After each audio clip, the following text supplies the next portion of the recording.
मिनासन ओहायोको जामास आज पनि मैले तपाईहरुको माझमा चाहिँ लेसन 12 को चाहिँ भोकाबुलरी चाहिँ लिएर आइसकेको छु हैन। तपाईहरुले चाहिँ लेसन 12 को चाहिँ भोकाबुलरी चाहिँ यसरी पढ्नुपर्ने हुन्छ है त। मैले चाहिँ तपाईहरुको माझमा आज पनि 12 लेसनको चाहिँ भोकाबुलरी लिएर आएको छु है त। भिडियोलाई हेरेर अनि आफू चाहिँ पढेर सँगसँगै म सँगसँगै पढेर चाहिँ साथ दिनु होला है त। अब सुरुमा चाहिँ हाम्रो भोकाबुलरी 1 बाट जान्छौं हामीहरु चाहिँ। भोकाबुलरी 1 मा दिएको छ खान्तान्ना। खान्तान्ना भनेको के हो त? सजिलो सरल भन्लाई भन्छ खान्तान्ना। खान्तान्ना भनेको सजिलो सरल। यसमा चाहिँ नाकेउसी छ है त। यसमा चाहिँ के हुन्छ भन्दाखेरि चाहिँ नाकेउसी र इकेउसी भन्ने हुन्छ। जो ब्र्याकेटमा दिएको छ त्यसलाई चाहिँ नाकेउसी, ब्र्याकेटमा इ भनेर लेखेको आउँछ त्यसलाई चाहिँ इकेउसी भनेर भनिन्छ है त। अब हामी चाहिँ विशेष गरी मिनिङमा मात्र जानेछौं है त। नाकेउसी र इकेउसीको बारेमा चाहिँ अरु अन्य दिन चाहिँ एउटा छुट्टै भिडियो बनाउने छु है त। हेरेर साथ दिनु होला। खान्तान्ना छ। खान्तान्ना भनेको के हो त? सजिलो सरल। यहाँ दिएको छ खान्तान्ना भनेको चाहिँ सजिलो सरल। खान्तान्ना भनेको चाहिँ सजिलो सरल हो। त्यसपछि चिखाइ भनेको के हो त? नजिक। चिखाइ भनेको के हो? नजिक हो है त। चिखाइ भनेको नजिक हो। चिखाइ भनेको नजिक हो। त्यसपछि तोइ भनेको के हो त? तोइ भनेको टाढा है त। तोइ भनेको टाढा। तोइ भनेको टाढा। तोइ भनेको टाढा। त्यसपछि हायाइ भनेको छिटो। हायाइ भनेको के हो? छिटो है त। हायाइ भनेको छिटो हो। हायाइ भनेको छिटो हो। त्यसैगरी अर्को छ यो डबल ओ ओ ई छ है त। यसलाई चाहिँ हामीले उच्चारण गर्दाखेरि कसरी उच्चारण गर्ने भन्दाखेरि ओइ ओइ मात्रै उच्चारण गर्ने है त। ओइ ओइ भन्ने है त। ओइ भनेको धेरै है त। जस्तै जहाँ मान्छेहरुको भिडभाड हुन्छ, जहाँ धेरै मान्छेहरु हुन्छन् त्यतिखेर हामीले ओइको युज गर्न सकिन्छ। ओइ हितोका। हितोका भनेको व्यक्ति, मान्छेहरु। ओइ हितोका धेरै मान्छेहरु भन्न सकिन्छ। यसमा यता देख्न सक्नुहुन्छ धेरै भनेर दिएको छ है त। त्यसैगरी अर्को छ सुकुनाइ भन्छ। सुकुनाइ भनेको थोरै। ओइ भनेको धेरै, सुकुनाइ भनेको थोरै हैन। ओइ भनेको धेरै, सुकुनाइ भनेको थोरै। त्यसैगरी अर्को छ जस्तै हामीले भन्दाखेरि चाहिँ हितोका सुकुनाइ देश भनेको मान्छेहरु थोरै छ हैन। हितोका ओइ देश मान्छेहरु धेरै छ। हितोका सुकुनाइ देश भनेको व्यक्तिहरु थोरै छ। यसरी चाहिँ हामीले बनाउन सकिन्छ है त। प्रश्नहरु वाक्यहरु बनाउन सकिन्छ यसरी चाहिँ। त्यसैगरी अर्को छ आतताखाइ भन्छ। आतताखाइ भनेको के हो त? न्यानो। आतताखाइ भनेको न्यानो। आतताखाइ भनेको न्यानो हुन्छ है त। आतताखाइ भनेको न्यानो। अर्को छ सुजुस्सी। सुजुस्सी भनेको चाहिँ के हुन्छ भन्दाखेरि चाहिँ शीतल। यहाँ दिएको छ कुल शीतल दिएको छ। सुजुस्सी भनेको के हो त? सुजुस्सी भनेको शीतल है त। त्यसैगरी अर्को रहेको छ आमाइ। आमाइ भनेको गुलियो। आमाइ भनेको गुलियो है त। आमाइ भनेको गुलियो। यहाँ आमाइ छ गुलियो है त। आमाइ भनेको गुलियो। त्यसैगरी अर्को छ खाराइ। खाराइ भनेको पिरो है त। यो खाराइ यहाँ चाहिँ पिरो। खाराइ भनेको के हो त? पिरो हो। खाराइ भनेको चाहिँ पिरो हुन्छ। त्यसैगरी अर्को छ ओमोइ भन्छ है त। ओमोइ भनेको चाहिँ गरुङ्गो चीजहरु के जस्तै भारी, गरुङ्गो। ओमोइ भनेको चाहिँ के भन्छ? भारी अथवा गरुङ्गो भनेर दिएको छ है त। यहाँनिर भारी अथवा गरुङ्गोलाई के भन्छ? ओमोइ भन्छ। ओमोइ भनेको भारी अथवा गरुङ्गोलाई ओमोइ भनिन्छ। त्यसैगरी खारुइ भनेको चाहिँ हलुका के एकदमै हलुका चीज वस्तु हुन्छ त्यसलाई चाहिँ हलुका भनिन्छ है त। खारुइ भनेको चाहिँ के हो त? हलुका हो। त्यसैगरी अर्को छ इ मात्रै भनेको के हो त? इ भनेर दिएको छ तर हामीले उच्चारण गर्दाखेरि चाहिँ हामीले इ भन्दाखेरि अर्को इ पनि त परिहाल्छ नि त यसैमा। त्यसैले हामीले यसको उच्चारण चाहिँ इ मात्रै गर्नुपर्छ। त्यसैले कोहिगा भनेको बनाउनु के कोहिगा। कोहिगा इ भनेको चाहिँ के हो त? कफी बनाउनु भन्ने हुन्छ मिनिङ चाहिँ यसको चाहिँ बनाउनु भन्ने हो। त्यसैगरी अर्को छ किसेचु भन्छ है त। किसेचु भनेको ऋतुलाई भन्छ है त। किसेचु भनेको चाहिँ ऋतु। हाम्रो 4 वटा ऋतु हुन्छ यसमा चाहिँ। किसेचु भनेको ऋतु। किसेचु भनेको चाहिँ ऋतुले भन्छ। अब 1 नम्बरमा के हो त? हारु। हारु भनेको चाहिँ स्प्रिङ, वसन्त ऋतुले भन्छ हारु। हारु भनेको स्प्रिङ, वसन्त ऋतु। त्यसैगरी नाचु। नाचु भनेको चाहिँ ग्रीष्म ऋतु। नाचु भनेको ग्रीष्म ऋतु हुन्छ। नाचु भनेको चाहिँ ग्रीष्म ऋतु हुन्छ। नाचु भनेको चाहिँ ग्रीष्म ऋतु जसलाई समर भनिन्छ। त्यसैगरी अर्को छ आकी। आकी भनेको चाहिँ अटम भन्छ है त। अटम भनेको चाहिँ शरद ऋतु। आकी भनेको चाहिँ शरद ऋतुलाई भन्छ। त्यसैगरी अर्को छ फुयु। फुयु भनेको चाहिँ जाडोयाम। एकदमै अहिले चाहिँ ठ्याक्कै जाडोयाम भइरहेको छ, विन्टर भन्छ है त। फुयु भनेको चाहिँ जाडोयाम अथवा जाडो ऋतु भन्न सकिन्छ। त्यसै गरी अर्को छ तेन्की। तेन्की भनेको मौसम, तेन्की भनेको वेदरलाई भन्छ है त। तेन्की भनेको वेदर अथवा नेपालीमा चाहिँ मौसम भनेर भनिन्छ। तेन्की भनेको मौसम। त्यसै गरी अर्को छ आमे। आमे भनेको वर्षा, पानी पर्नुलाई के भनिन्छ? आमे। आमे भनेको पानी पर्नु अथवा वर्षा, आमे। त्यसपछि युकी भन्छ। युकी भनेको हिउँ, युकी भनेको हिउँ, हिउँलाई के भन्छ? युकी भनेर भन्छ है त। युकी भनेको के हो त? हिउँ हो, हिउँ। युकी भनेको हिउँलाई भन्छ। त्यसपछि अर्को छ कुमोरी। कुमोरी भनेको बादल है त। कुमोरी हाम्रो आकाशमाथि लागेको हुन्छ बादल, त्यसलाई के भन्छ? कुमोरी भनेर भनिन्छ। कुमोरी भनेको के हो? बादल हो। कुमोरी भनेको बादल हो। त्यसै गरी अर्को छ होतेरु। यो चाहिँ हाम्रो केमा छ त भन्दाखेरि चाहिँ खान्जीमा लेखिएको छ होतेरु भनेर है त। यहाँनिर छ होतेरु भनेको चाहिँ होटेललाई भन्छ। होतेरु भनेको चाहिँ होटललाई भन्छ। त्यसै गरी अर्को छ कुकौ भन्छ। कुकौ भनेको चाहिँ एयरपोर्टलाई भन्छ है त। कुकौ भनेको चाहिँ एयरपोर्ट भन्छ। यहाँनिर देख्नुहुन्छ कुकौ भनेर, यहाँनिर छ एयरपोर्ट भनेर दिएको छ है त। त्यसै गरी अर्को रहेको छ उमी। उमी भनेको समुद्र है त। उमी भनेको के हो त? यहाँनिर समुद्र भनेर दिएको छ है त। उमी भनेको समुद्र, उमी भनेको चाहिँ समुद्र भनेर दिएको छ। त्यसै गरी अर्को छ के छ? सेखाई भन्छ है त। सेखाई भनेको चाहिँ हाम्रो वर्ल्ड, संसारलाई भन्छ है त। सेखाई भनेको चाहिँ संसार, सेखाई भनेको चाहिँ संसार हुन्छ। त्यसै गरी अर्को छ पातै भनेको चाहिँ पार्टी भन्ने हुन्छ कि। पातै भनेको चाहिँ पार्टी भन्ने हुन्छ, भोज। जस्तै हामी विवाह भयो, जन्मदिनमा पनि हामी भोज पार्टीहरू गर्छौँ नि, त्यसलाई नै के भन्छ?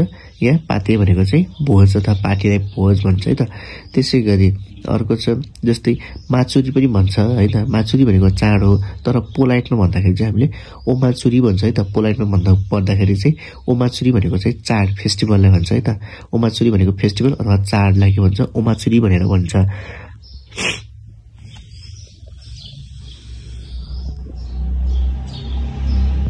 त्यसै गरी अर्को मिनिङ रहेको छ सुकियाकी भन्छ है त। सुकियाकी भनेको चाहिँ गाईको मासुबाट बनेको परिकार र खानालाई के भन्छ? हामीले सुकियाकी भनेर भनिन्छ है त। गाईको मासुबाट, यहाँनिर लेखिएको छ गाईको मासुबाट बनेको परिकार र खानालाई हामीले के भन्छौँ? सुकियाकी भनेर भन्छौँ है त। त्यसै गरी अर्को छ है त, अर्को छ सासिमी भनेर भनिन्छ है त। सासिमी भनेको चाहिँ के हो भन्दाखेरि चाहिँ काँचो माछाबाट बनेको परिकारलाई के भन्छ? हामी सासिमी भन्छ है त। सासिमी भनेको चाहिँ काँचो माछाबाट बनेको परिकारलाई सासिमी भनेर भनिन्छ। अब सुसी आयो है त। सुसी, सुसी भनेको चाहिँ के हो त? एउटा खाना हो, एउटा एकदमै फेमस खानालाई भन्छ हामी सुसी। त्यसको पोलाइटमा भन्नुपर्दा हामीले ओ सुसी भनेर भनिन्छ है त। ओ सुसी भनेको के हो भन्दा सुसी भनेको के हो त? भातमाथि काँचो माछा बनेको परिकारलाई हामीले सुसी भन्छ। भातको माथि काँचो माछा बनेको परिकारलाई के भन्छ? हामी सुसी भनेर भनिन्छ है त, सुसी। त्यसै गरी अर्को छ तेनपुरा। तेनपुरा भनेको के हो भने समुद्री खानालाई के भन्छ? हामी तेनपुरा भन्छ। तेनपुरा भनेको चाहिँ समुद्री खाना हुन्छ र यसमा चाहिँ कसरी बनाइएको हुन्छ भने काँचो तरकारी हुन्छ, तेलमा फ्राई गरेको पकौडा टाइपको लाई के भनिन्छ? हामीले तेनपुरा भनेर। समुद्री खाना पनि हो अथवा काँचो तरकारी चाहिँ तेलमा फुराको पकौडा टाइपको खानालाई हामीले के भन्छौँ भन्दाखेरि तेनपुरा भनेर भन्छौँ है त। त्यसै गरी अर्को छ बुत्ता निक्कु भन्छ। अब मासुको परिकार आएको छ होइन, निक्कुको बारेमा। अब बुत्ता निक्कु भनेको चाहिँ हाम्रो सुँगुरको मासु, यानि कि बङ्गुरको मासु भनेर भनिन्छ। बुत्ता निक्कु भनेको चाहिँ सुँगुरको मासु, बुत्ता निक्कु भनेको चाहिँ सुँगुरको मासु है त। तोरी निक्कु भनेको चाहिँ तपाईँ हामी सबैलाई मनपर्ने एकदमै छिटो छरिदो होइन पाक्ने पनि तोरी निक्कु भनेको चाहिँ कुखुराको मासु है त। तोरी निक्कु भनेको चाहिँ कुखुराको मासु हुन्छ। तोरी निक्कु भनेको कुखुराको मासु। त्यसै गरी घिउ निक्कु भनेको चाहिँ बिफ, गाईको मासुलाई के भन्छ? बिफ भन्छ है त। घिउ निक्कु भनेको चाहिँ हाम्रो गाईको मासु हुन्छ। घिउ निक्कु भनेको चाहिँ गाईको मासुलाई हुन्छ। घिउ निक्कु भनेको चाहिँ गाईको मासुलाई घिउ निक्कु भनेर भनिन्छ। अर्को छ रेमोन, कसैले लेमोन पनि भन्छ, नत्र यसमा लेखेको छ यसमा लेखिएको छ चाहिँ काताकानामा रेमोन भनेर। खासमा के हो त? लेमोन भनेको कागती होइन, कागती हो।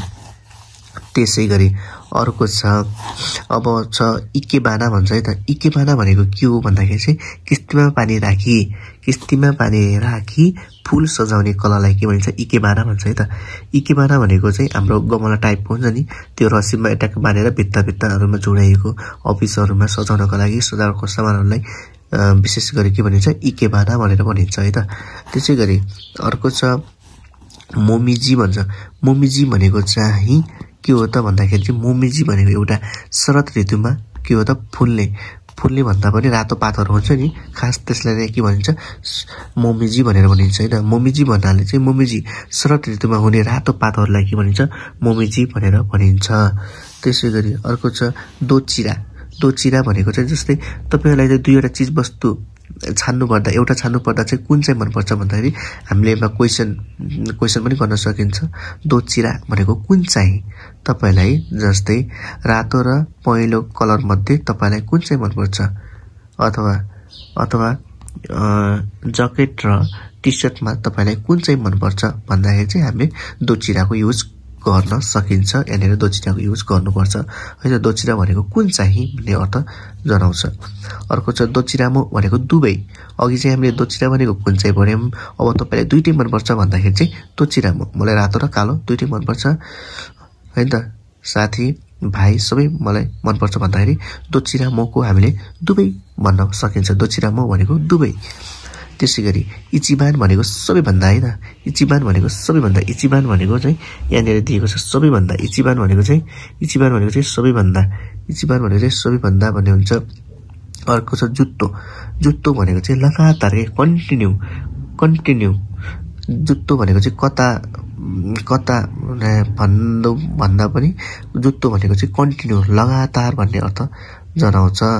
त्यसैगरी अर्को छ अब यो त सबैलाई थाहा भएकै कुरा हो है त। हाजिमेते भनेको चाहिँ पहिलो पटक भेट्दाखेरि चाहिँ हामीले के भन्छ हाजिमेते भन्ने भनेर हुन्छ। यहाँ लेखिएको छ पहिलो पटक भनेर है त। हाजिमेते भनेको चाहिँ कुनै पनि व्यक्तिले हामीसँग हाम्रो भेट चाहिँ कुनै पनि व्यक्तिसँग कहिले पनि भेट भएको छैन, पहिलो पटक भेट भयो त्यतिखेर चाहिँ हामीले के भनिन्छ भन्दाखेरि हाजिमेते भनेर भनिन्छ है त। हाजिमेते भनेर भनिन्छ। त्यसैगरी अर्को छ तादाइमास भनेको। तादाइमास भनेको चाहिँ घर फर्किँदाखेरि म आइपुगे भन्नु पर्दाखेरि चाहिँ हामीले के भन्छ तादाइमास भनेर भनिन्छ। घर फर्किँदा भन्ने शब्द नै के हो त तादाइमास भनेर भनिन्छ। त्यसपछि ओखारिनासाई भन्छ है त। ओखारिनासाई भनेको चाहिँ घरमा स्वागत छ। यहाँनिर लेखिएको छ है त। ओखारिनासाई भनेको चाहिँ घरमा स्वागत छ भन्छ है त।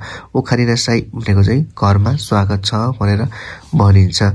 त्यसपछि अर्को छ वा भनेको हाम्रो वा भन्ने एकदमै आश्चर्यजनक लाग्छ नि त, त्यसैले नै वा भनेको हाम्रो वा भनिन्छ है त। त्यसपछि अर्को सुगै हितो देश्ने भनेको नि वा सुगै हितो देश्ने भन्छ। वा कति धेरै मान्छेहरू भन्छ नि वा अथवा वा भन्छ नि वा सुगै हितो देश्ने भनेको वा धेरै मान्छेहरू हैन।